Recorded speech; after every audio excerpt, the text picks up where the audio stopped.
Quero chamar aqui o nosso irmão Eliakim, do qual vai trazer a reflexão desta noite.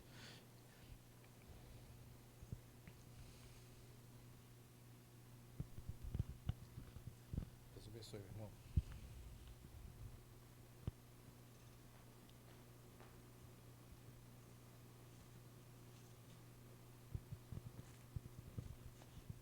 Boa noite, igreja. Saúdo a todos com a graça e a paz de Cristo. É um privilégio estarmos aqui ministrando a palavra do Senhor. E eu peço ao nosso Deus que esteja usando a minha vida como instrumento em suas mãos, para que a sua palavra seja pregada, seja vivida, seja colocada em prática em nossas vidas.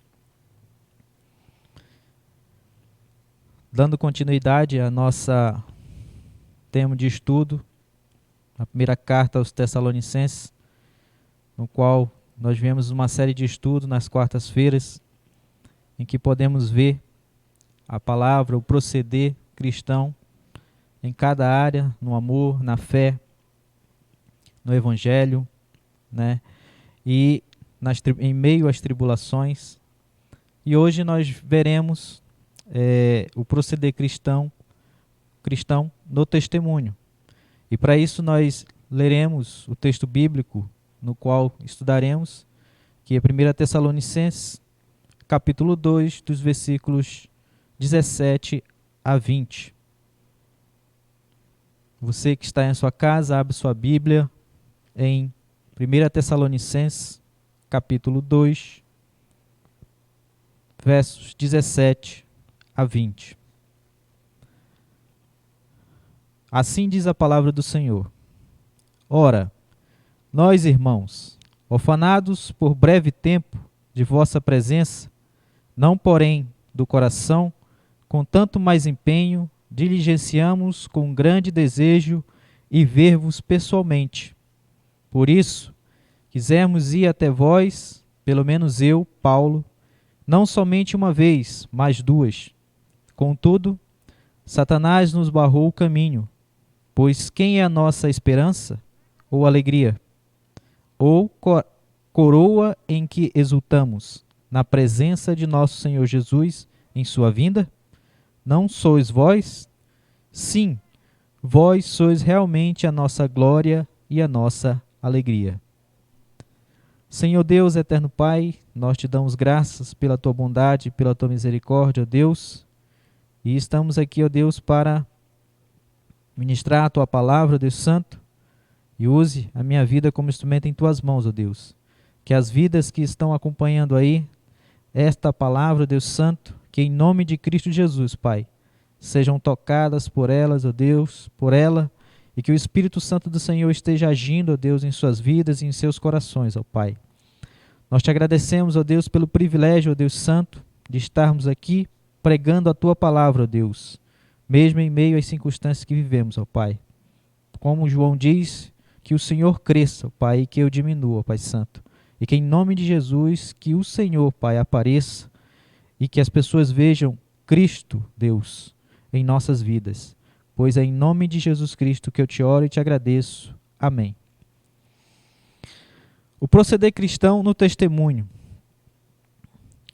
A gente vai observar na carta aos Tessalonicenses que Paulo demonstra aqui 3 grandes virtudes desta igreja, e como vocês puderam acompanhar nas quartas-feiras, que é a fé, o amor e a esperança.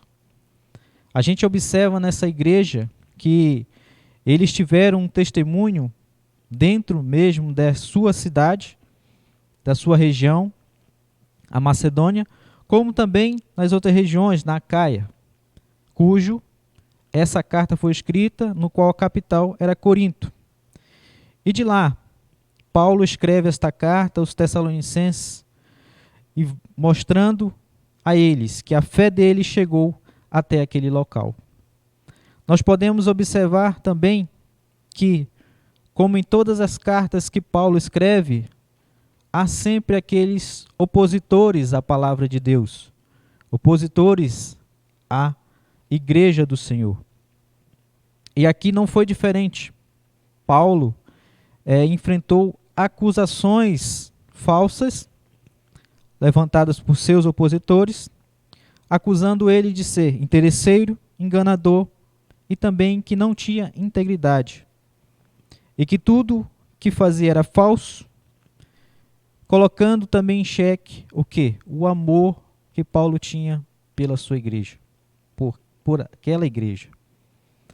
A gente observa que no capítulo 2, Paulo vem fazer a sua defesa e provar a cada acusação dessa que foi levantada, conforme o capítulo 2, dos versículos 4 e 5, que ele não pregou com linguagem de bajulação, não bajulou ninguém, que não enganou ninguém, nem buscou glória de homens.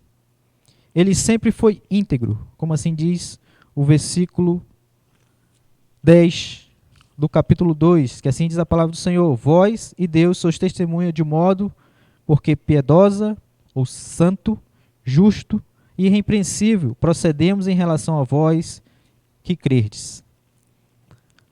Isso mostra, irmãos, que Paulo deixa evidente aqui aquele amor que ele tinha pela sua igreja. E assim nós começaremos a compreender que o testemunho cristão não se trata apenas de fé, não se trata apenas de crer no Senhor Jesus, mas também de expressar o amor pela igreja. Por isso, o proceder cristão do testemunho é evidenciar o amor pela igreja. Podemos observar aqui que, ora, nós, irmãos, orfanados por breve tempo de vossa presença, não porém de coração. Paulo foi separado daquela igreja, não porque ele quis.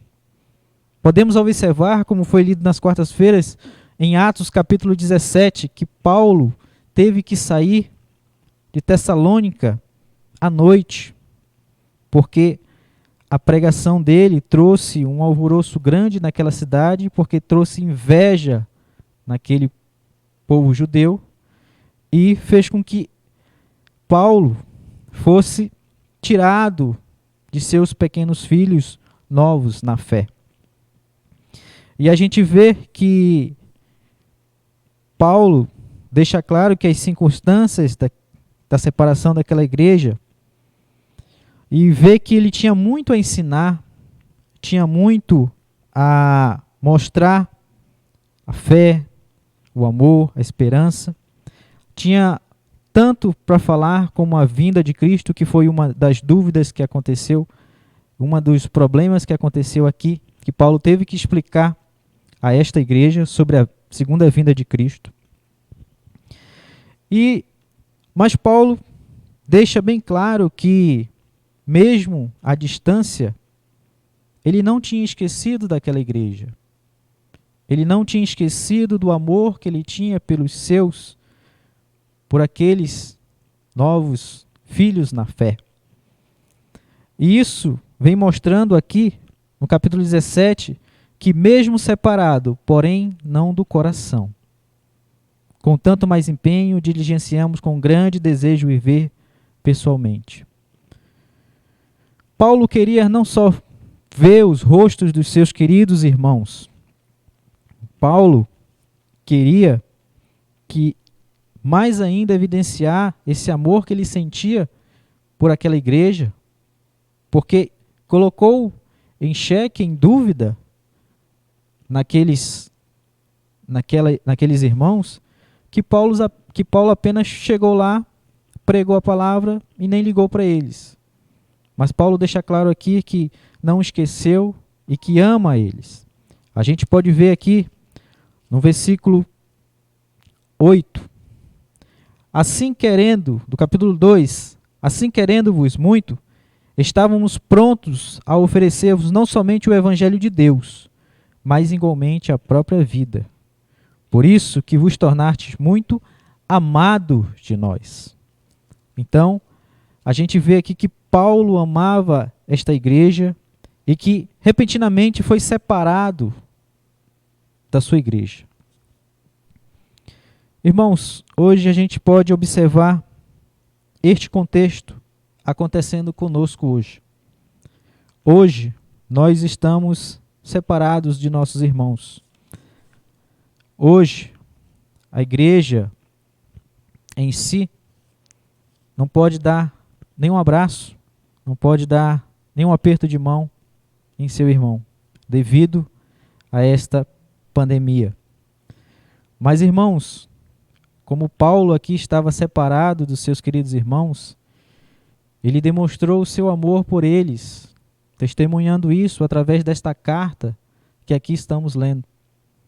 E este amor que Paulo testemunhou é o que ele nos ensina a nós testemunharmos aos nossos queridos irmãos. Hoje eu observo muitos irmãos, e eu mesmo digo que eu sinto falta dos nossos irmãos aqui, louvando a Deus, adorando ao Senhor.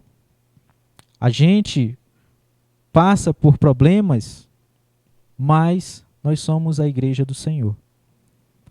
Deus quer que nós testemunhemos esse amor fraternal, tanto em nossa cidade, como em nosso estado, como em nosso país. Deus quer que nós sejamos um coração cheio de amor uns para com os outros. Nós precisamos ser assim. Não sei se você que está aí sente falta do seu irmão, porque eu sinto. A gente vê a igreja aqui sem cada um deles, é um pouco triste. A gente sente saudade deles. E Paulo estava neste contexto que estamos vivendo hoje, sentindo falta dos seus queridos irmãos. Mas, irmãos, quando tudo isso passar, eu creio no Senhor que o amor da igreja vai se evidenciar mais ainda aqui na nossa cidade, no nosso estado, no nosso Brasil. O amor de Deus e de seu Filho.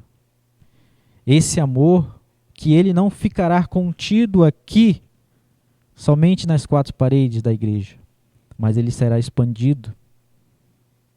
Porque a igreja do Senhor não é só aqui. Há várias igrejas do Senhor, aqueles que pregam a palavra de Deus, que vivem por amor a Cristo. E esse amor, tudo vai passar, eu creio no Senhor. E esse amor vai ser evidente. A igreja do Senhor vai mostrar esse amor e vai testemunhar desse amor, não só na nossa cidade, não só no nosso estado, não só no nosso Brasil, mas no mundo inteiro. Porque onde está a igreja do Senhor, o amor dele está lá. E nós devemos amar uns aos outros. Irmãos, esse amor vai ser para a glória de Deus. E nós veremos cada vez mais ele sendo fortalecido, porque eu creio no Senhor, que quando voltarmos todos juntos para adorarmos o Senhor, ele será evidente que até pessoas que adentrarem esta igreja verão esse amor latente em nossos corações. Porém, irmãos, nós temos um inimigo. E este inimigo, ele não fica feliz com este amor, este testemunho que a igreja presencia, que a igreja vive. Nós podemos ver aqui no capítulo 2, do versículo 18, que por isso quisemos ir até vós, pelo menos eu, Paulo, não somente uma vez, mas duas. Contudo, Satanás nos barrou o caminho. Paulo, a gente vê que tentou se encontrar com seus irmãos aqui mais de duas vezes, porém o inimigo o barrou e tentou, não deixou Paulo ir visitar esta igreja. Irmãos, a gente pode observar que as estratégias do inimigo para destruir ou desanimar, desestimular a igreja são tantas que hoje ela vem não só de fora, mas de dentro da igreja. E o inimigo, ele tenta acabar com esse amor, trazendo conflitos entre os irmãos, trazendo falácias de coisas que não são verdadeiras, trazendo atritos, fazendo com que a igreja dê um mau testemunho sobre o amor de Cristo.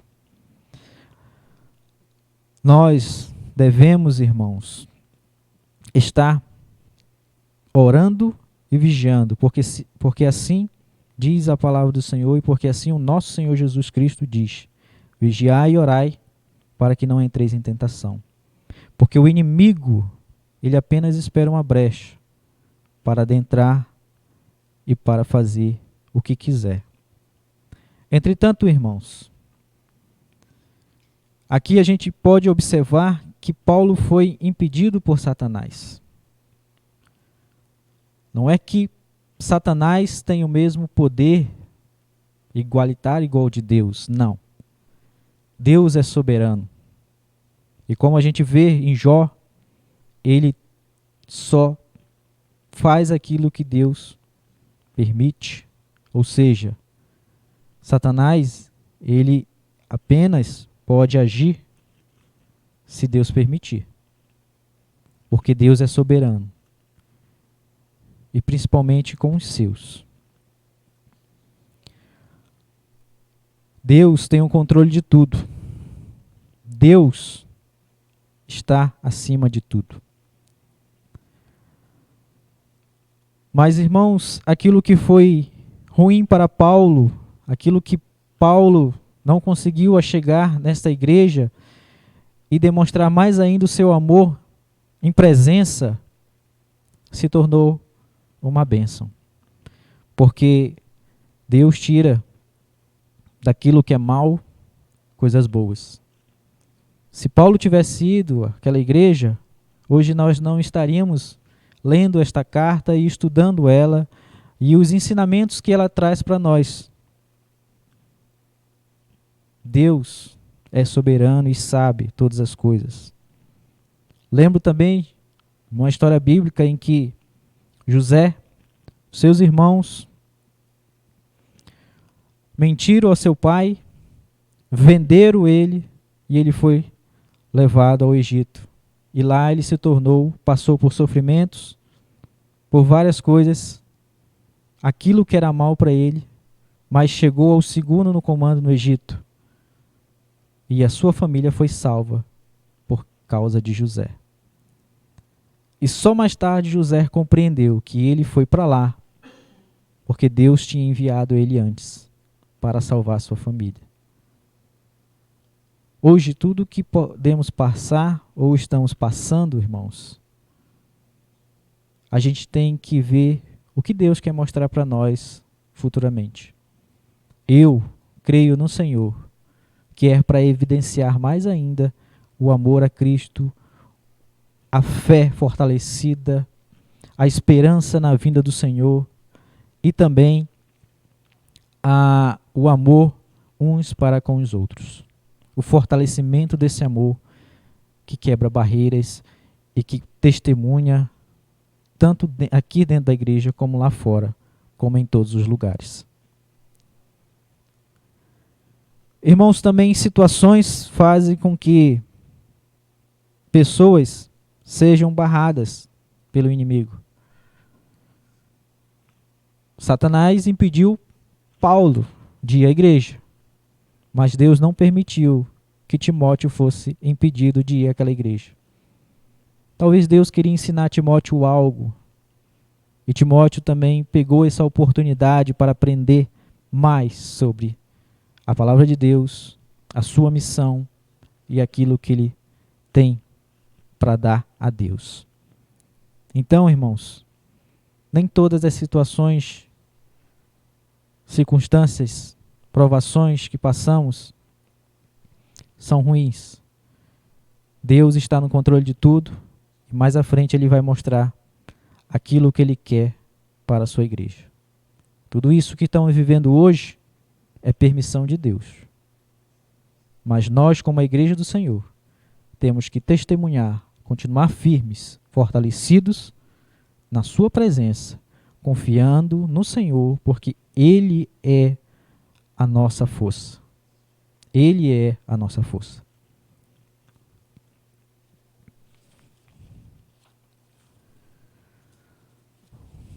No versículo 18, a gente pode observar também, ou no versículo 19, nós podemos ver que, pois quem é a nossa esperança, ou alegria, ou coroa em que exultamos, na presença do nosso Senhor Jesus e em sua vinda. Não sou vós? O proceder cristão no testemunho diante do Senhor. Diante do Senhor Jesus, qual será o meu e o seu testemunho?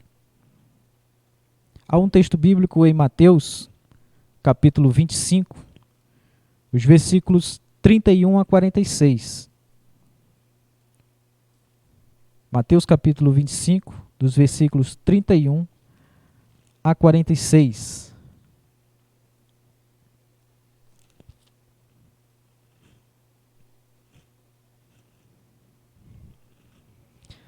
Quando vier o Filho do Homem, na sua majestade, e todos os anjos com ele, então se assentará no trono da sua glória, e todas as nações serão reunidas em sua presença.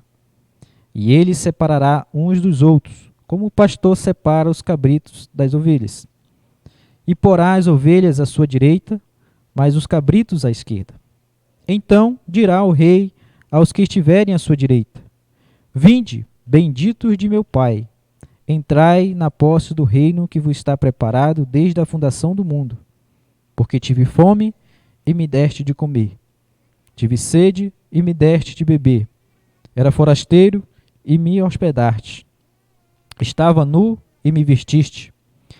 Enfermo e me visitaste. Preso e foste me ver.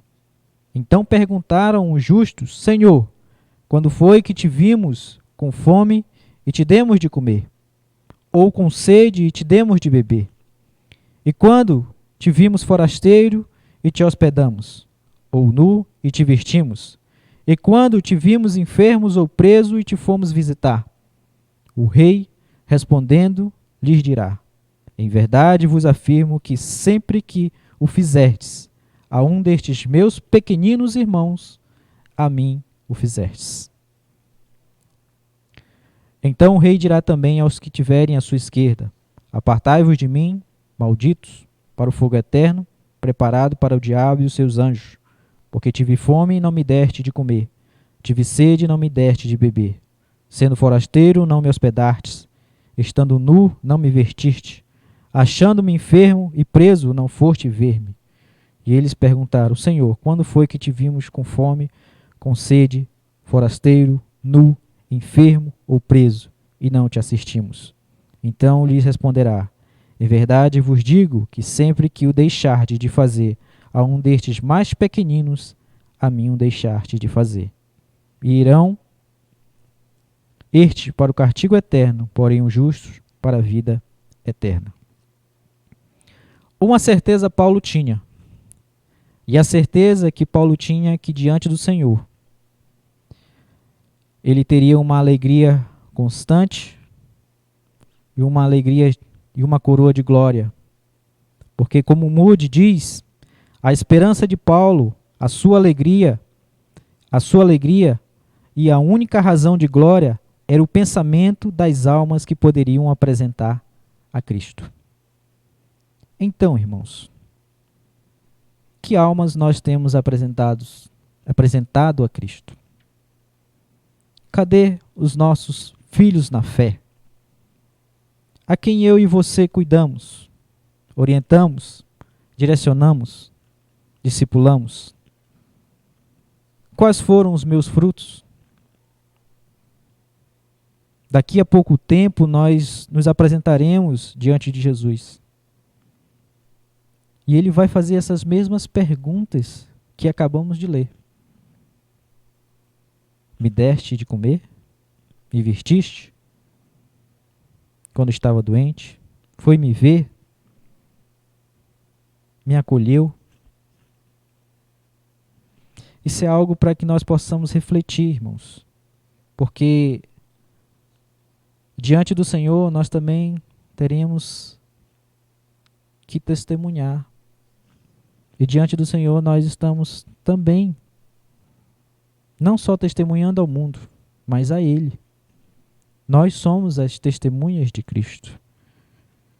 Assim diz em Atos capítulo 1:8. Nós devemos buscar a fazer aquilo que o Senhor tem ordenado na sua palavra. Para Paulo aqui, era uma alegria porque ele sabia que mesmo que ele não visse mais aqueles queridos irmãos, uma certeza ele tinha: na glória ele estaria com eles. E nós? Você tem essa certeza que seus filhos na fé, o cuidado que você tem que ter com seus queridos irmãos, estarão no reino celestial? É algo para que nós possamos refletir, porque diante do Senhor nós temos um testemunho e um dever a cumprir, a nossa missão. E como último ponto, o proceder cristão, um testemunho conforme a Bíblia.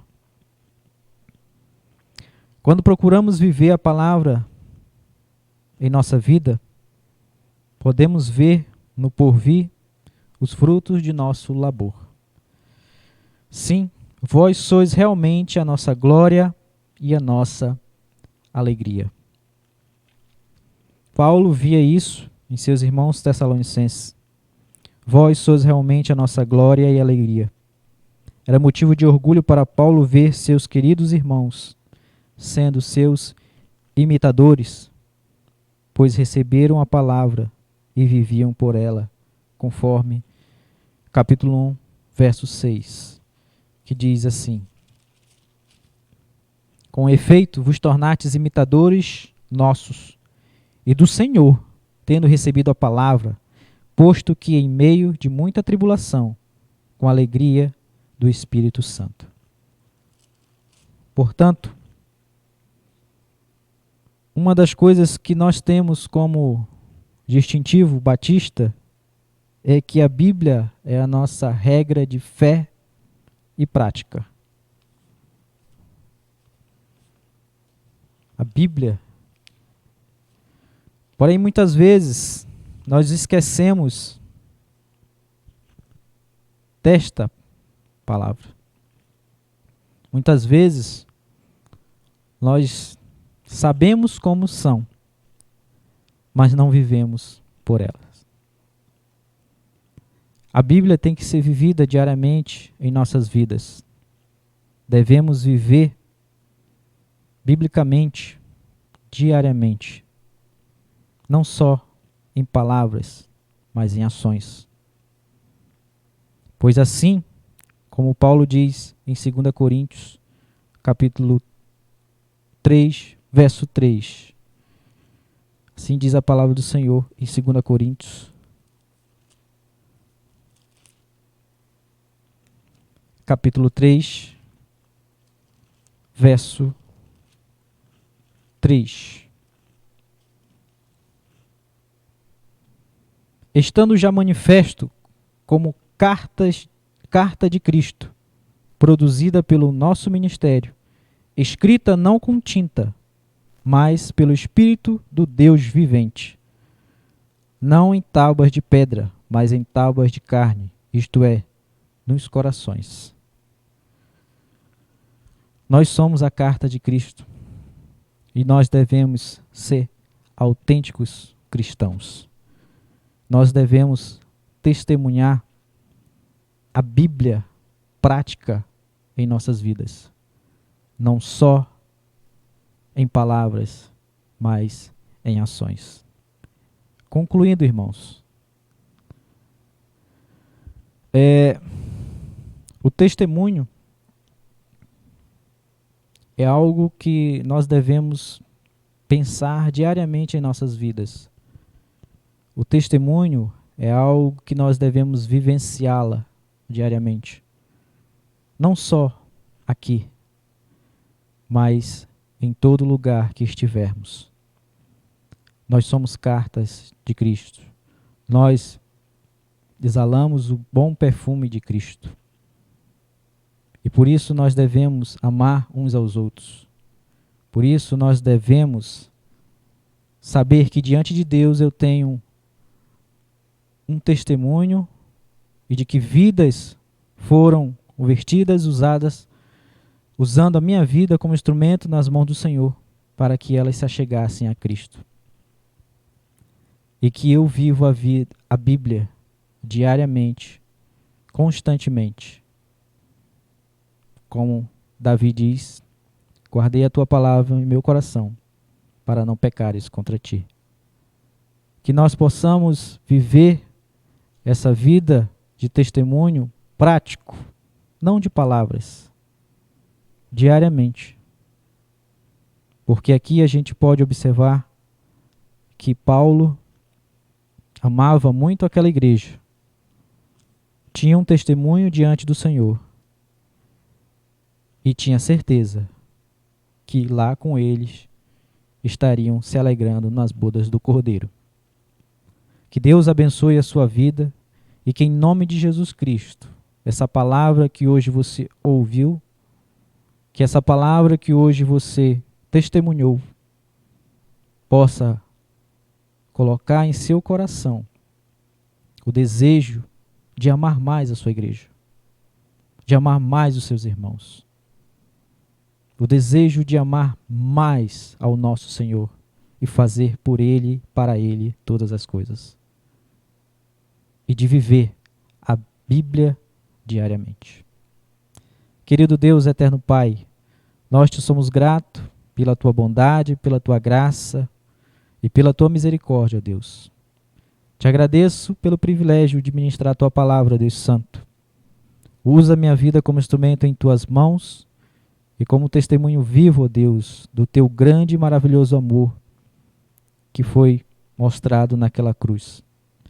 Deus, em nome de Jesus Cristo, eu te rogo, ó Pai Santo, por cada um de nossos irmãos, por cada um dos nossos irmãos que estão enfermos, por cada pessoa que está agora assistindo, vendo, que o Espírito Santo do Senhor, ó Deus, trabalhe em seus corações e que em nome de Jesus Cristo, ó Pai, a tua palavra chegue e faça a morada e faça, ó Deus Santo, aquilo que apraz o teu coração. Deus eterno, Deus maravilhoso, que em nome de Jesus Cristo, ó Pai, quando tudo isso passar, ó Deus, que a tua igreja venha mais fortalecida, ó Deus Santo, testemunhando desse grande amor que tu tem para conosco e do amor que temos uns para com os outros. E que nós vivamos, ó Deus, a Bíblia prática diariamente em nossas vidas, ó Pai. E que em nome de Jesus Cristo, ó Pai, nós sejamos testemunhas vivas, ó Deus Santo, pregando a tua palavra, vivendo ela, ó Deus Santo, e que corações, Deus, sejam colocados diante do Senhor, usando a nossa vida como instrumento em tuas mãos, ó Pai. Abençoe, ó Deus Santo, a cada um de nossos irmãos, e que em nome de Jesus o Senhor possa estar fortalecendo as suas vidas, ó Pai, restaurando saúde daqueles que possam estar enfermos, ó Deus Santo. E livra-nos, ó Pai, daquilo que pode ser mal. Por agora não entendemos, ó Deus, mas em nome de Cristo Jesus, futuramente entenderemos porque tal coisa está acontecendo. Louvado e exaltado seja o teu santo e maravilhoso nome. Grande é o Senhor e muito digno de ser louvado. É em nome de Jesus Cristo, ó Pai, que eu te oro e te agradeço. Amém.